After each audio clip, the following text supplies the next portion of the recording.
আর যদি নিজের পায়ে দাঁড়াইতে পারতাম তাহলে অন্য কারোর কাছে কথা শুনতে হতো না।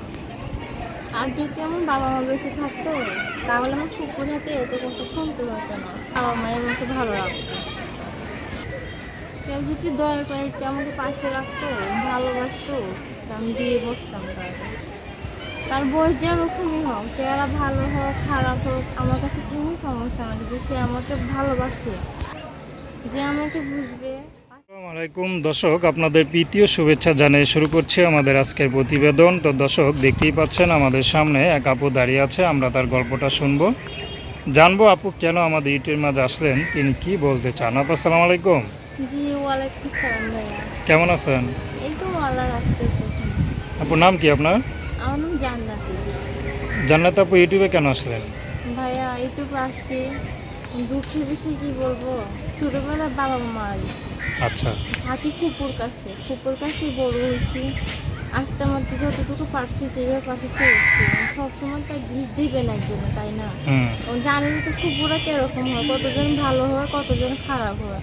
তারপর কি বলবো, আমি চাইতেছি যদি কেউ ওরকম মানুষ থাকতো আমার পাশে দাঁড়াইতো, একটুখানি আশা ভরসা দিত, সাপোর্ট করতো, বিয়ে শাদির বা আমার যদি একটুখানি সাহায্য করতো, আমার উপকার হইতো। মানে একলা মানুষ পড়াশোনাটা ঠিক মতো চালাইতে পারে না।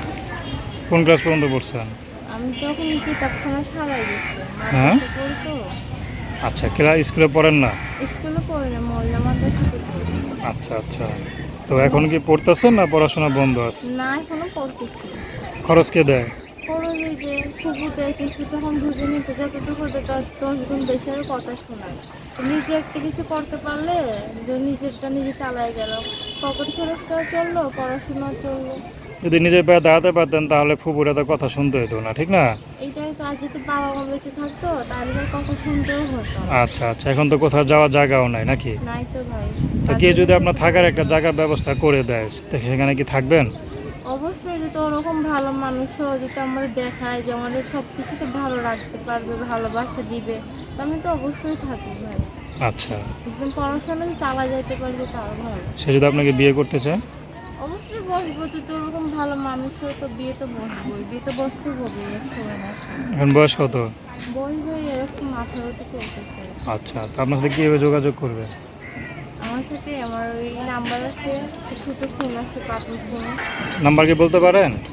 ভাই নাম্বারটা বললেও শোনা যাবে না ভালো করে, আপনি এখানে দিলেই ভালো হয়। আচ্ছা, এই নাম্বারে কি ইমো আছে?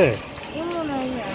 আচ্ছা, তো দর্শক, আপনার আপুটির কথা শুনলেন। তার নাম্বারটা হচ্ছে 01886224444। আমি নাম্বারটা আবার বলছি 01886224444।